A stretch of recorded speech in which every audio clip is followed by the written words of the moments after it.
Oh, oh boy, what a long journey I've been on. Oh, hello everybody, it's me, Cone Face.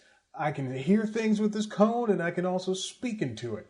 Just kidding, it's me, Chad, the host of News Time, the show you've never seen. Hey, listen, this week's episode of News Time is about improv. And as you can see, in the spirit of the medium, every single word I say from this point forward is going to be improvised, with the exception of what I'm saying now. See, there's nothing on this script except a bunch of bullet points, so you know that I'm definitely telling the truth. I'm serious, and this is not in any way response to the rumor that I did, in fact, not want to write an episode of News Time this week, which is why this is late. So go ahead, pretend to care, launch the theme song. We're done here. This is the cold open. It's News Time. Delivering to you the news you didn't know about, the news you didn't care about, and the news you didn't know you cared about. With host, Chad White. Now, here's that host, Chad White.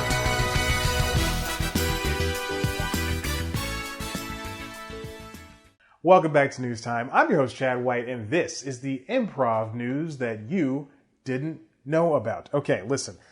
Quick, give me a suggestion.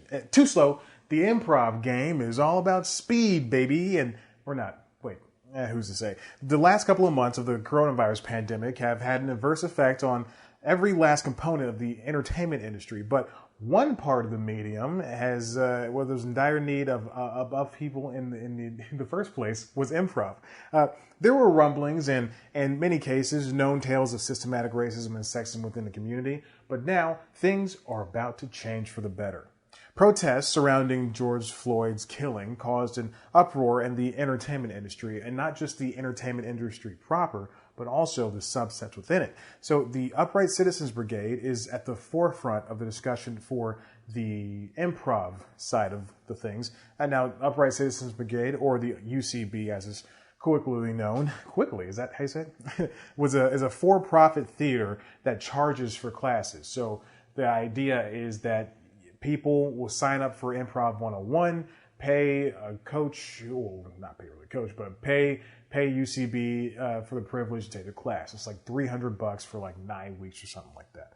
Now, they're looking to transform into a nonprofit. No one knows if that means for the theater or if it's for training or for both, but they're unsure of what happens if the nonprofit status doesn't come through. So what they're hinging on is that the idea is that they can file for a 501c3 status and everything will be peachy keen. So the founders include Amy Poehler, Matt Besser, Ian Roberts, and Matt Walsh. They're known as the UCB4. Now, they've all gone off to do their own other things in the comedy community, but they all tie back into the UCB. Recently, they closed 3 of their Manhattan bases. 2, including Hell's Kitchen and 8th Avenue, were closed this year, and 1 last year in 2019 was the East Village location. UCB has had issues plaguing its staff and everyone for years, basically. Anyone tied into UCB. Now, here's just a few. The Del Close Marathon moved to LA from New York after 20 years of being held in New York. Now, Del Close was one of the people who helped herald and that's an improv joke, who helped herald what UCB came into today, what improv is. He was basically the improv version of Jesus. Is that how it works? But then they named this marathon after him, where they invite a bunch of other improv teams and basically companies to come together and just to do a big weekend of improv, it was really fun too. Fixtures like the artistic director Shannon O'Neill and comedian Aparna Nancherla, they departed their positions over there at UCB. Aparna was doing a weekly free show on, I believe, Fridays or Saturdays around 11 p.m., but she left. And so there you go. And during the pandemic, they laid off staffers at all of the locations. But they soon and this is all without communications. UCB has had terrible communication throughout, its entirety of its career. But now that we come into a world of technology and everything, it's kind of difficult to understand why they haven't been able to do this, haven't been able to land anything like this. So moving on from that, They've also had payment problems. So this goes along with the laid-off things. Payment has been an issue for a while. Keisha Zoller, who I interviewed a couple of years ago, was a diversity coordinator, and she took to Twitter and wrote a thread in regards to never being paid for her position. UCB said they were going to look into it. Who knows if that's going to happen? But then they just now started paying coaches in 2018. Coaches, this is a fun fact, coaches for UCB aren't hired by UCB. So what if you're put on a team usually goes out and finds like a quote unquote freelance coach. So then this coach is somebody who helps shepherd along the improv, helps the team become the team that they are, makes them, but what a coach does, generally what a coach does. So that coach is never really paid. And then if they are paid, then they have to set their own rates. So it's usually about $30 an hour. But now they're being paid forthright through UCB. So this is what UCB is doing in order to change its bad reputation. Even though it's probably the best improv institution out there, it's still got to change its reputation. So that's a long ways to go too. So now it still has 2 of its theaters in LA. So even though they closed down 3 theaters in New York, they still have the 2 in LA. They're currently doing online classes. So if you want to take an online improv class, then you'll pay the same $300 and you'll take a class over Zoom or over any other video, whatever they're using. The UCB4, again, Polar, Roberts, Walsh, and Besser, they sent out an email to everyone in June outlining all of these details. And they want to pass operations to a new board made up of, quote, diverse individuals. So hopefully that means people of color, LGBTQIA people, and the rest, everyone who doesn't fit into color or queer. That's pretty funny. They're going to, the new board of the new diverse individuals is going to review and change audition and hiring practices. So instead of, it just being a bunch of white people choosing who's able to join teams, now it's going to be it's going to be inclusive. Everybody's going to have their own chance to stand out in a sea of people who are already the same.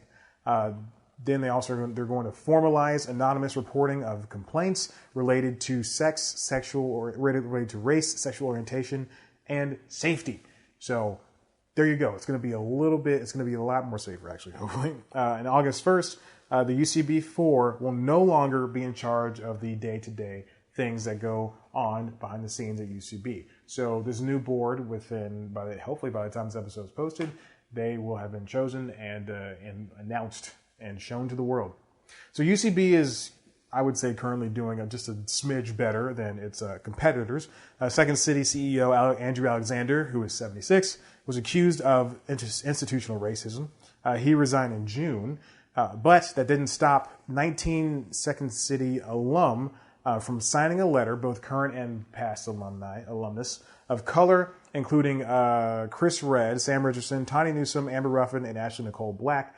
They all signed this letter that basically outlined what they want from Second City in the future and why they want Alexander to have resigned, even though he already did. They called for an outside investigation over racist and sexist behavior, and one of these words I misspelled. They requested the removal of perpetrators that are still employed, from the teachers to as high as the administrative staff. So that's hopefully going to get done as well. And then Chicago I.O., another big institution for improv in the comedy world, it's going to shut down completely. And in fact, it already has. And it was cited because of, the reason it shut down was said by the owner because of financial reasons, but it's probably not financial reasons. And yes, they did have to close down like every other improv studio and theater, in the world, but they're closed down permanently and no longer a thing anymore.